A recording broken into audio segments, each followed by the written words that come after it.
I live alone in a one-bedroom apartment on the fourth floor of a decent complex, not fancy but safe enough. I moved in about a year ago, and up until recently I never had a reason to worry. The building has security cameras at every entrance, and you need a key fob to access the elevators. It's the kind of place where you nod at your neighbors in the hallway but don't really know them. I've always been cautious living alone. You have to be. I double-check my locks before bed, keep a hat near my nightstand, and I even installed a security camera inside my apartment, not because I thought I'd need it, but because it gave me peace of mind. When I traveled for months, nothing ever happened. Then last Wednesday, I got a notification from my security app while I was at work. Motion detected living room camera. At first I thought it was a glitch. I checked the live feed expecting to see my cat knocking something over, but the apartment was empty, nothing out of place. The motion alert had been triggered, but there was no movement anymore. Weird, but I brushed it off. Maybe a shadow, or maybe the system was just being overly sensitive. That night, as I was getting ready for bed, I checked the recorded footage. The camera caught something. Someone had entered my apartment, a figure just inside the front door, not clear enough to make out their face, but tall, broad-shouldered, wearing dark clothes. They stepped into the living room, moved just out of frame, and never came back. I sat motionless on my bed, clutching my phone as I watched the video repeatedly, hoping that I had missed some clue that they had left. However, the camera only captured the entrance and a portion of the living room, and once the person stepped out of frame, there was no sign of them leaving, no movement near the front door, and I felt sick. I swallowed hard and looked around my apartment. The closet doors were closed, and the bathroom door was slightly open, just as I had left it. The pantry door in the kitchen was closed. Everything appeared the same, but I couldn't get rid of the uneasy feeling that something wasn't right. Slowly, I got to my feet. My whole body felt tense, like I was walking through a minefield. The apartment was empty and perfectly normal, but I didn't feel normal. I made myself go through every room, every hiding place, under the bed, behind the shower curtain, inside the closet, even the small area behind the couch, where I pressed my hand to make sure no one was crouching. My mind raced as I returned to my phone and stared at the surveillance video, trying to figure out whether it was a malfunction or a break-in where they somehow escaped undetected. I wanted more explanations. I retrieved security footage from the hallway camera outside my apartment, which was installed by the building. If someone had entered, they would have needed to enter through the front door. I rewound the footage to coincide with the motion alert that had been sent earlier that day, and I waited until 12:36 p.m. I saw a man walk down the hall wearing dark clothing, a hoodie, and his hands in his pockets. He stopped at my door and stood there for a few long seconds, his head tilted slightly as though he was listening. My stomach turned, and I leaned closer to my phone screen. Then, in one fluid motion, he reached into his pocket, took out a small object, and unlocked my door. My breath caught when I saw that he had a key. The video showed him entering and shutting the door after himself. 20 minutes went by, and an hour went by, and nobody came out. I felt lightheaded, and my front door had been locked when I got home. If he had let himself in, who had locked it? I grabbed my car keys and my bag, and my only thought was to leave, regardless of the fact that I had already inspected every inch of my apartment. I practically ran down the stairs rather than waiting for the elevator. My hands were shaking as I got into my car and locked the doors. My phone buzzed with a notice from my security app's motion-detecting living room camera as soon as I stepped inside. As I gazed at the television, my breath came in sudden, irregular gasps. I was about to turn it off when I noticed that the closet door was slightly open. I hadn't left it that way, and I could hardly breathe as I watched the screen. The door had been closed when I left, but now there was the smallest gap, a shadow barely visible inside. The last motion alert had been hours ago when the man first entered. I opened the app with shaking fingers, pulling up the live feed for a moment. The video was nothing but static, and my heart had slammed against my ribs. My car was still parked outside my apartment building, and my phone screen was glowing in the dim dashboard light. The security feed revealed the closet door cracked open just a little, creating a sliver of darkness between the wooden panels. Someone was still in my apartment, and I had nearly spent the night with them. My hands were slick with sweat as I gripped the steering wheel. I had to phone the police with trembling hands since I couldn't see anything inside, but I didn't need to because someone had been in my flat the whole time. I resisted the temptation to scream. "What emergency do you have? I'm outside in my car right now, okay? Officers are on their way. Can you describe the suspect? Someone broke into my apartment earlier today, and I left because I was scared." However, after checking my security camera, I swallowed hard and shook my voice. "I think they're still inside. Are you safe?" They seemed to be wearing a hoodie when they entered my flat, but I have surveillance tape showing them doing so with a key. "Yes," I murmured, and they opened my door as if they were supposed to, and they never left. I attempted to calm my breathing.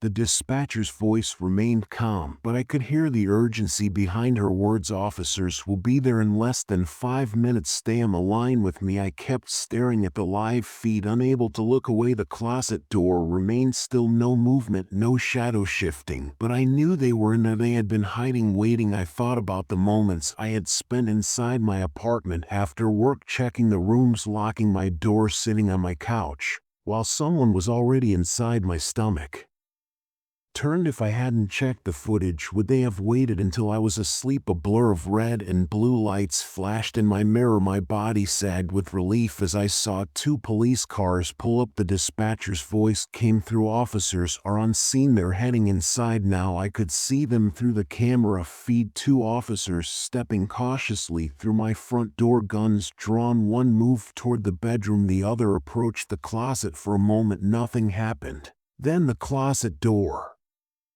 burst open. A figure lunged out. The camera angle wasn't perfect, but I saw the struggle. I let out a trembling breath as one of the officers moved into frame and took my phone from the table, looking into the camera. "It's safe now," the dispatcher said in my ear. "The suspect is in custody." The officer grabbed the intruder, forcing them to the ground and pinning them down as they fought. Muffled shouts, the sound of furniture crashing, and then silence. My heart continued to pound against my ribs as I scarcely noticed that I was nodding. One of the cops came up to my vehicle a few minutes later. I rolled down the window, my fingers still shaking, and he said, "Are you okay?" I gulped, and he asked, "Who is it?" He paused before responding. "His name is Daniel Holloway." "Do you know him?" I shook my head. The name didn't signify anything to me. The cop groaned and shifted, saying, "He knows you're feeling sick." Twisted in my gut. "What do you mean?" He pulled something from his pocket, a small battered notebook. "We found this in his jacket," he said, flipping it open. "It's full of notes about your routine, where you go, what time you come home, even little things, what you order for lunch, what shows you watch." My mouth went dry. "We also found this," he continued, holding up a small key, my apartment key, except I still had mine. I stared at it, feeling lightheaded. "How did he get that?" The officer's expression hardened. "We don't know yet, but we're going to find out." I pressed a hand to my mouth. I wanted to throw up. Daniel Holloway, a stranger, someone I had never met, but who had been watching me, living inside my apartment, waiting. I don't remember much after that. The officers took my statement, collected the security footage, and reassured me that Daniel wouldn't be getting out anytime soon. But it didn't matter. That night, I packed a bag and checked into a hotel. The thought of going back to that apartment, knowing he had been there, knowing he had a key, made my skin crawl. I moved out at the end of the week, and even now, I double lock my doors, check my closets before bed, and have cameras in every room. But no matter how careful I am, I can't get rid of the sense that someone is still watching.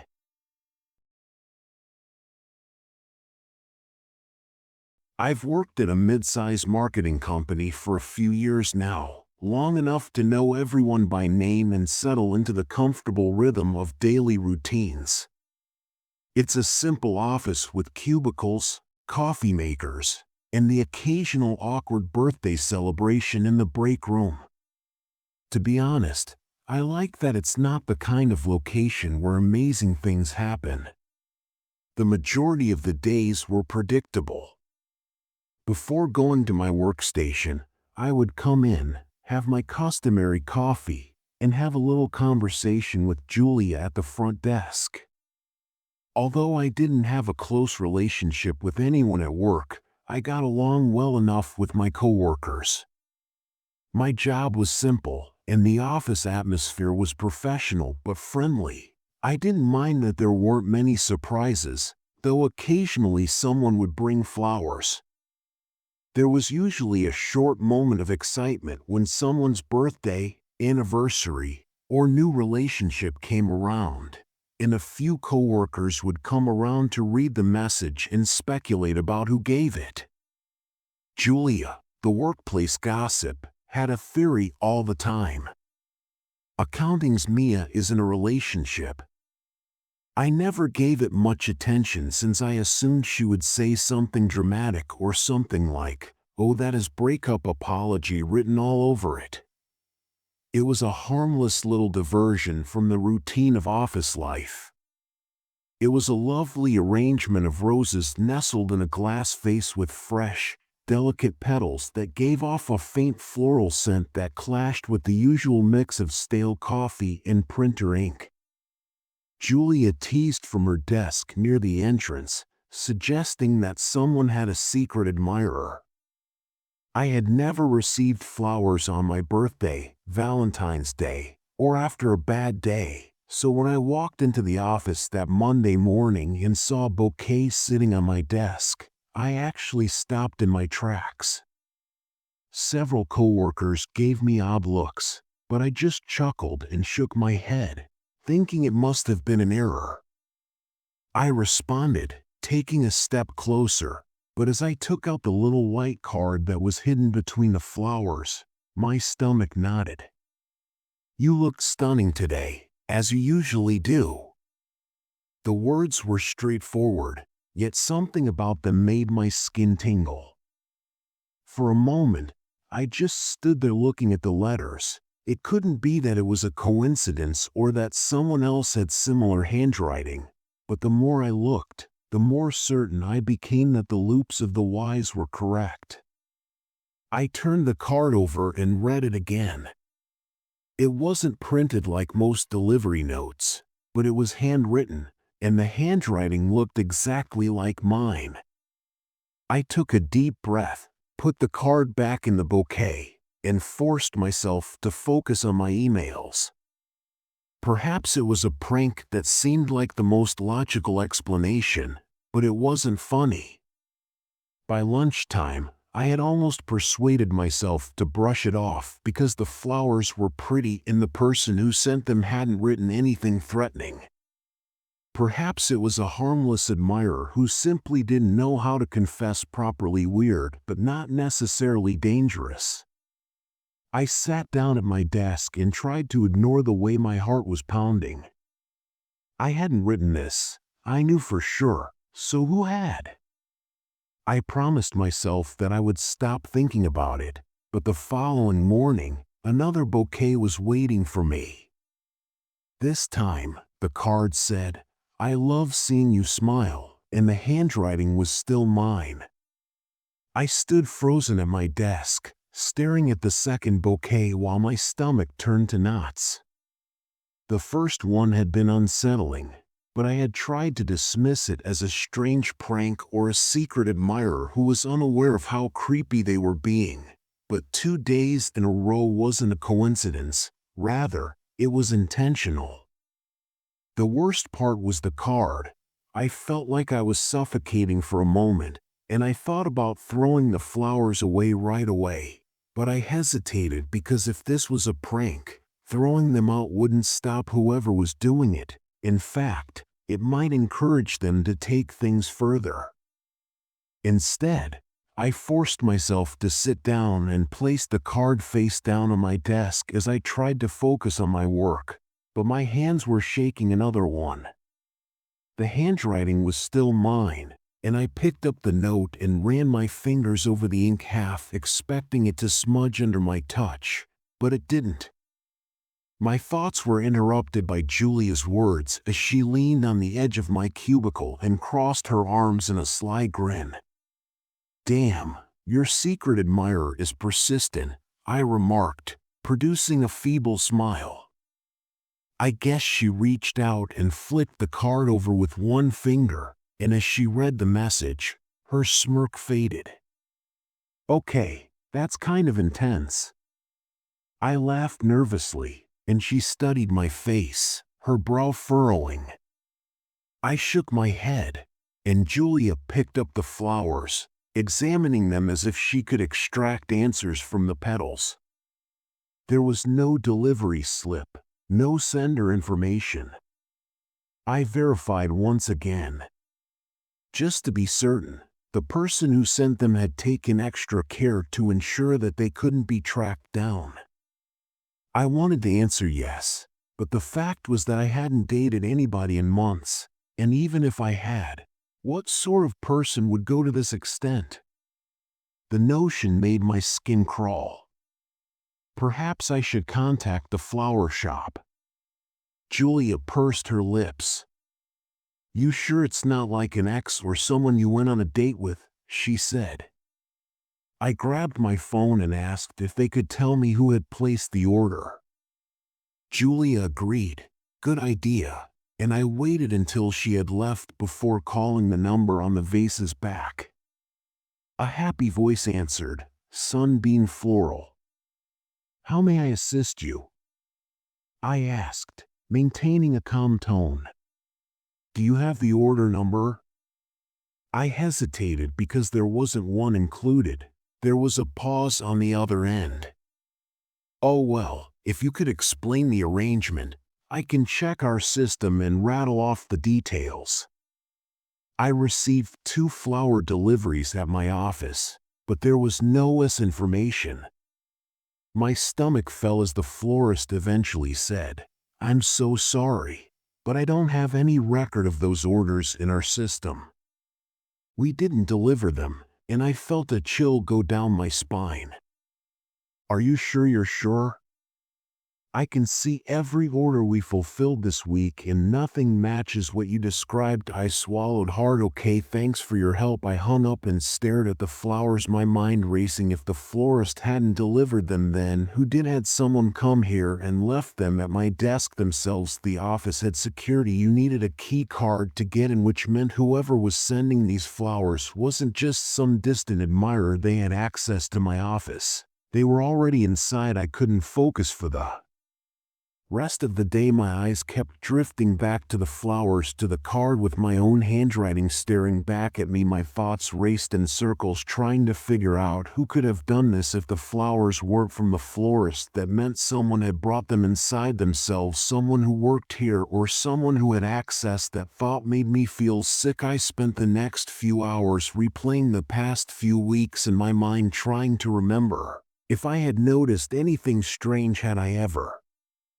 caught someone watching me? Had I seen anyone near my desk when they shouldn't have been? Nothing stood out. By the time my shift ended, I had made up my mind. I needed to tell someone. This wasn't just a harmless admirer. This was someone watching me, someone messing with me, and I needed to find out who. I went straight to building security. The main desk was on the first floor near the elevators. A middle-aged guard named Dave was usually there, drinking coffee and half watching the cameras. When I said, "Hey, I need something," he looked up. I hesitated for a second, thinking that maybe I was overreacting, or maybe this was all a prank. But then I remembered the notes and how well they matched my handwriting. I said, "I think someone's been getting into my office," and Dave straightened his coffee and put it down. "What makes you say that?" I quickly explained the flowers and the notes, explaining that the florist had no record of the deliveries. His face darkened as I spoke. "That's weird," he muttered. "You sure no one's just messing with you? If they're taking it way too far." He nodded, then turned to his computer. As he displayed the security footage from that morning, I leaned over the desk. Although the cameras weren't in the actual office building, they did cover the front entrance, the elevators, and the corridors that went to the various departments. "All right," Dave rewinded the movie and said, "What time do you usually get in?" He wiped through the film and slowed it down at 8:30. At 8:37 a.m., I saw my coworker ERS sneaking in, some holding coffee, some conversing as they got off the elevator. I observed it.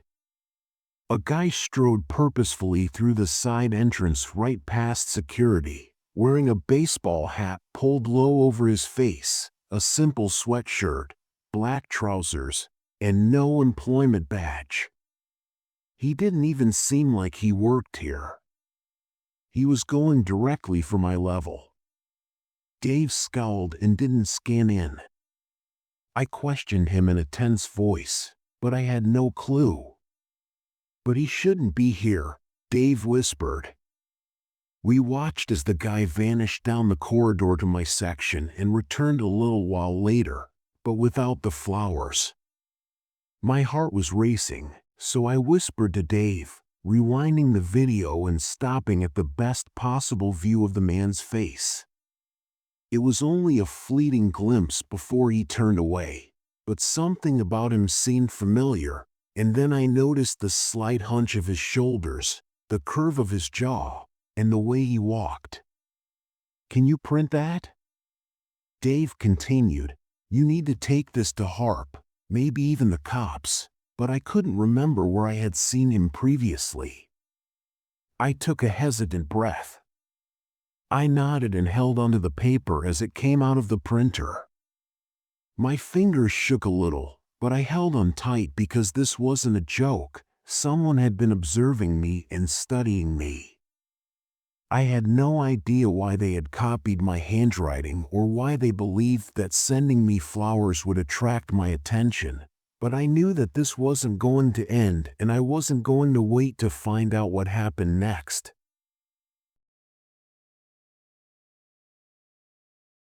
I've never been particularly close to my coworkers. I'm polite, I make small talk when necessary, but I keep to myself for the most part. Work is just work, a place I go do my job and leave. I don't linger in the break room, I don't join the after hours happy hours, and I don't share much about my personal life. That's why it caught me off guard when David, the guy from accounting, started commenting on my lunches. It started small, a casual remark. "In the break room, sushi again," he said one afternoon as I was grabbing a water bottle. I blinked at him. "Yeah, how'd you know?" He laughed. "I saw the soy sauce packet on your desk earlier." "Fair enough." I didn't think much of it, but then a few days later it happened again. "Spaghetti today?" he asked as we passed each other near the elevators. I frowned. "Yeah, wait, were you near my desk?" He shook his head. "Nope, just guessed it was odd, but I let it go. Maybe it was just luck." But then it kept happening day after day. David would make comments about my lunch, whether I had eaten at my desk, gone to a cafe, or even taken my food to the park alone. He always knew, and I couldn't figure out how. At first I tried to rationalize it. Maybe David was just observant. Maybe he saw food containers in the trash or overheard me mentioning lunch to someone. Maybe it was all just coincidence. But after a few weeks I couldn't ignore it anymore. I started testing him. One afternoon I ate in my car windows up, parked a few blocks away. I didn't mention it to anyone, didn't leave any food packaging on my desk, didn't even stop by the office kit. The next morning as I was getting coffee, David walked past and smirked. "Hoped the sandwich was good." I froze. It had been a turkey sandwich, the exact thing I had eaten alone in my car. "How did you know that?" I asked, my voice coming out sharper than I intended. "I left the office for lunch, walked 2 blocks away from my usual spots, and picked up a meal from a random food truck I had never visited before. I ate inside the park at a bench tucked away from the main path with no coworkers around. When I returned to the office, I avoided David because I didn't want to give him the opportunity to say anything. But just before the end of the day, as I was packing up, he walked past my desk and tapped the back of my chair. My stomach fell, and I carefully turned to see what the green curry's the best thing on their menu, he said, winking before heading toward the elevators. I sat there gripping my desk so tightly my knuckles turned white. I had never mentioned that place before, never gone there before. There was no way he could have just guessed something was very wrong. That night I couldn't sleep. I kept replaying the past few weeks in my head, trying to make sense of it. Had he been following me, checking my receipts? No. He knew what I ate before I even threw anything away. I needed proof, so the next day I did something different. I didn't go out for lunch. Instead, I packed a meal from home, a peanut butter and jelly sandwich, something I hadn't eaten in years. I kept it in my bag out of sight. When lunchtime rolled around, I went into the restroom, locked myself in a stall, and ate it there alone. No one saw me. No one could have seen me. When I got back to my desk, David was already there, leaning against the cubicle wall. He smiled. PB&J. I felt my stomach twist into knots. I didn't say anything. I just stared at him. He laughed like this was some inside joke. I wasn't in on classic choice then. He walked away. My hands were shaking as I reached for my phone. This wasn't just weird anymore. This was dangerous. I needed to find out what was going on, because if David knew what I was eating, what else did he know? I couldn't focus for the rest of the day. I kept staring at my screen, pretending to work, but my mind was racing. How had he known? There was no logical explanation. I had eaten by myself in a closed toilet stall with no one else around. No garbage, no leftovers, and nothing to share. But David knew. I had to figure out how. That evening, when I came home, I began considering all the ways he may be able to acquire my phone number. I got to work early the following morning before most people arrived, so I carefully checked my workspace, under my desk, inside my drawers, and even behind my monitor. At first, I found nothing, but as I slid my hand under my chair, my fingers brushed against something small, and I froze slowly, peeling it off. A tiny black square tracking device. I had checked my apps, location settings, and emails, and nothing suspicious. Then I thought about my desk. David had been hanging around my cubicle a lot, but I told myself he was just being friendly. I turned it over in my hands, and my breath caught and my heart thumped in my ears. It was barely perceptible. The kind of thing you have to search for in order to find it. I spent the next hour arguing with David about what to do, because he always knew. He wasn't guessing, he wasn't following me, and he was listening. However, something about this wasn't just strange, it was planned. He had placed this in my office, in my personal space. If he was brave enough to do that, what else could he do? Instead, I went to HR and told them everything, including the comments and the tracking device, and how he always seemed to know things he shouldn't. I put the little bug on the desk and watched as their faces went whitened.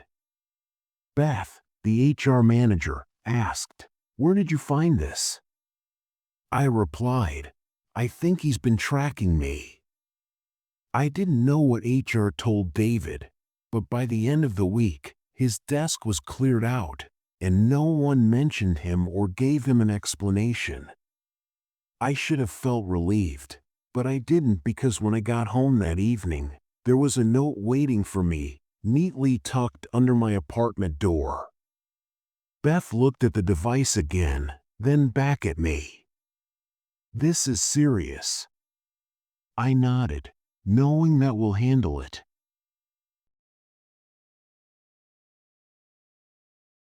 I spent the majority of my childhood keeping myself occupied, because I grew up in a small town where not much happened. It was a safe neighborhood where people waved at each other but didn't really talk.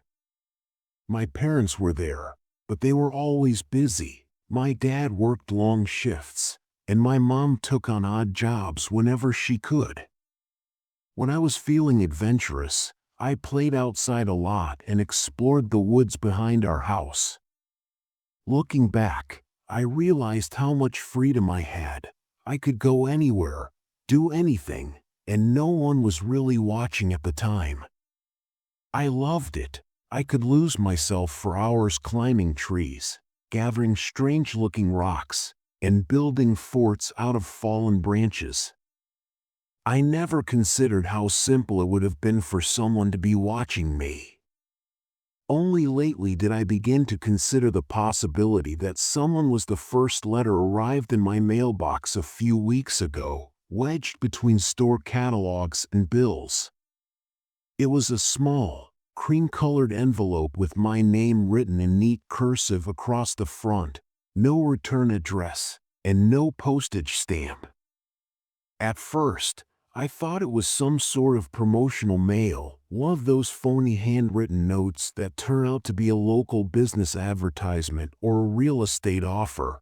But when I opened it, all it said was, "You're even more beautiful now than you were back." I read it twice, then a third time, trying to figure out what that meant, but it didn't feel like a typical secret admirer note. I put it aside and didn't give it much thought. Perhaps it was a mistake. Perhaps someone sent it to the wrong box. But a second letter arrived a few days later, and I still remember how much you loved climbing that old oak tree. Don't be afraid of my stomach.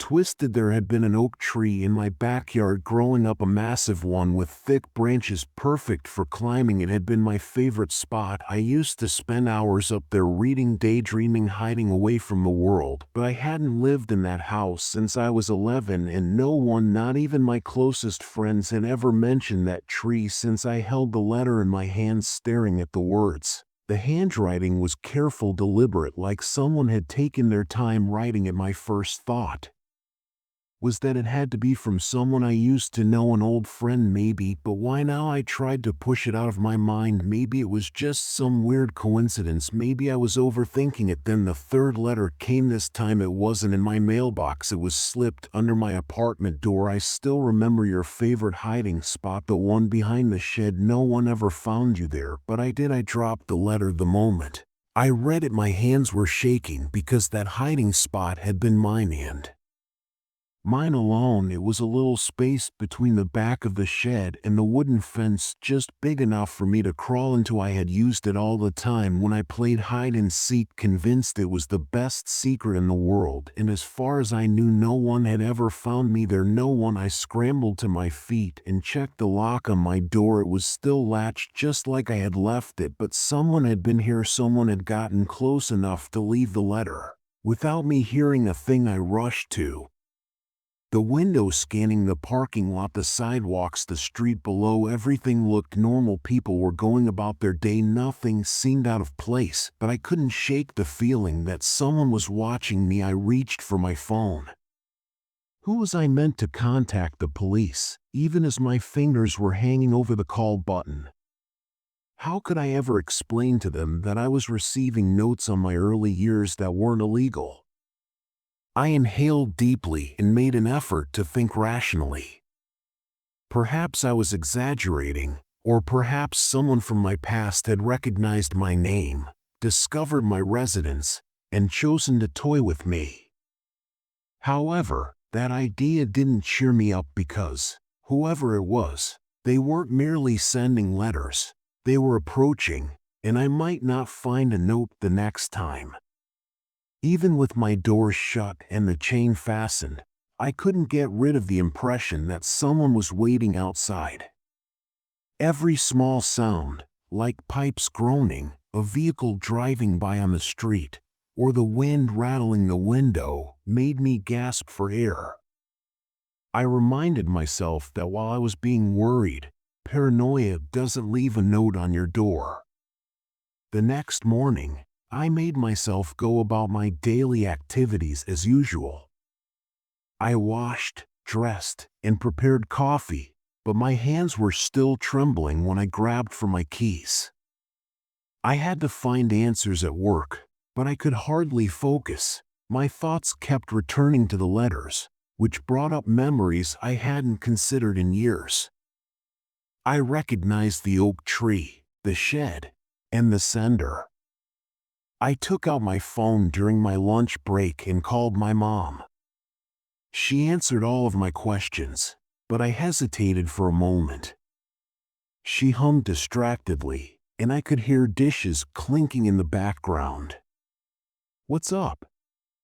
Do you remember anyone from the old neighborhood?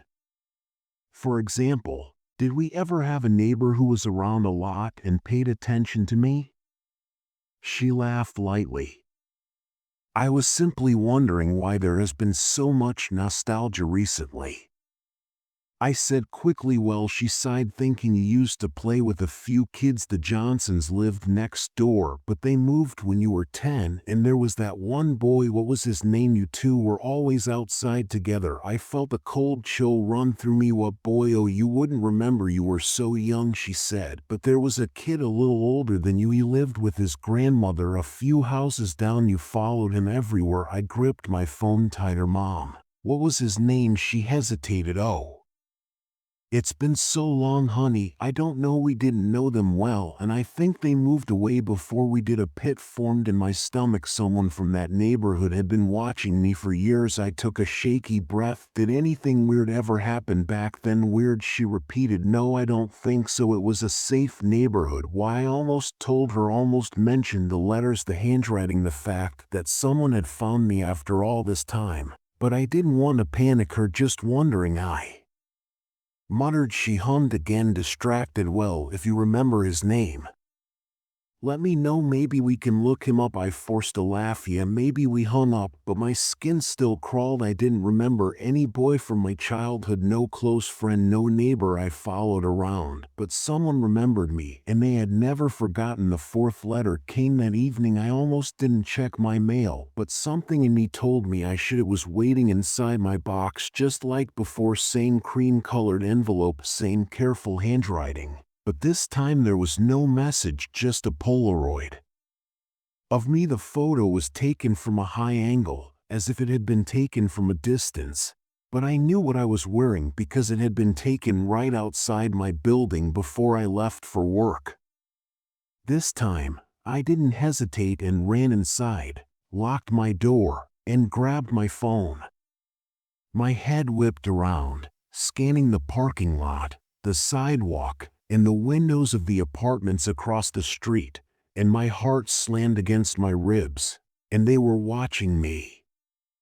I called 911 because I couldn't stand this any longer, and the dispatcher picked up on the second ring. "What emergency do you have?" My voice trembled as I swallowed hard and gripped the Polaroid so tightly that my fingers bent the edges. "I think someone is stalking me. Could you tell me what's going on?" "I've been receiving letters from someone who knows specifics about my childhood, and tonight they left a picture of me that was taken this morning outside my apartment. I believe that whoever it is has been observing me. Do you see anybody outside right now?" The dispatcher's tone became more concerned. My heart wouldn't stop, so I turned to my window and cautiously peered through the blinds. The street appeared the same as usual, with cars parked along the curb, street lights reflecting off the pavement, a couple walking their dog, and a man in a hoodie heading toward the bus stop. No one was staring at me or standing motionless, but that didn't mean they weren't there either. I said, barely raising my voice above a whisper, "All right, I'm sending an officer to your location. Keep your doors locked. Don't open them for anyone other than the police." I hung up and retreated, my heart, checking that everything was in its proper place. Then I grabbed the letters and the Polaroid spread out on my kitchen table. Seeing them all together made my stomach turn. I tried to make sense of it. If this was someone from my childhood, why now? What did they want? And then I realized something. The letters had started arriving exactly 1 week before my birthday. I shuddered. The knock on my door made me jump. I checked the peephole. A uniformed officer stood outside. I opened the door just enough to see his face. "Are you the one who called?" he asked. I nodded and let him in, locking the door behind him. Officer Grant, according to his badge, mid-40s, tired eyes, the kind of cop who had seen everything. I handed him the letters and the Polaroid, and he examined them quietly. "This handwriting, you're sure you don't recognize it?" I thought maybe it could be someone from my past, I admitted, "but I don't remember anyone who would do this." He nodded, flipping through the notes. When he reached the photo, his expression darkened. "This was taken today, this morning," he sighed, rubbing his temple wet. "Pull security footage from your building, see if we can get a face." He glanced at me. "Have you noticed anyone following you?" "No," I said, "but I feel like I'm being watched." He didn't dismiss me. That was the only thing that kept me from completely falling apart. "Here's what we're going to do," he said. "We'll have a patrol car swing by your building a few times a night. If you see anything out of place, you call us." "Okay," I said, but I wasn't sure I felt any safer. He left a few minutes later, taking the Polaroid and one of the letters for evidence. I double-checked my locks again before heading to my bedroom, but I didn't sleep. The next morning I left my apartment, cautiously scanning the parking lot, the sidewalks, every shadow, nothing. I tried to go about my day, but my nerves were shot. I flinched every time my phone buzzed, every time I thought I caught movement out of the corner of my eye. Then around noon my phone rang, an unknown number. I hesitated, then answered. "Hello." Silence. I checked the screen. The call was still connected. "Who is this?" I demanded. And then a voice I didn't recognize spoke. "Happy birthday." My blood turned to ice. Click. The line went dead. I stood frozen. My breathing came in rapid gasps, and they recognized that it was my birthday. I phoned Officer Grant right once, and he replied that we had already looked at the building surveillance tape. An hour later, I sat in the police station, staring at the grainy footage that was playing on the monitor. The first few seconds showed what I expected: a man approaching my building, not just any man, someone I should have recognized, and I took a sharp breath that was interrupted by my own voice. In the video, the man arrived at the front entrance, took something out of his pocket, and used it to enter a key to my building. My hands frozen. How does he have that, officer? Grant didn't respond because of a more unsettling detail. As the man turned and adjusted his cap, I was able to see his face clearly, and it took a moment to recognize him. His features were older and sharper, but as soon as I saw his eyes, I knew that it was the boy from my childhood that I couldn't remember, the one my mother claimed I used to follow everywhere. He had found me, and he still remembered everything. That night I packed a bag. The police were looking into it, but I wasn't going to wait for answers. If he had my building key, he was closer than I had ever realized, and he was watching me. I booked a hotel under a false name and left town that night without turning around because I wasn't going to give him another chance to get closer.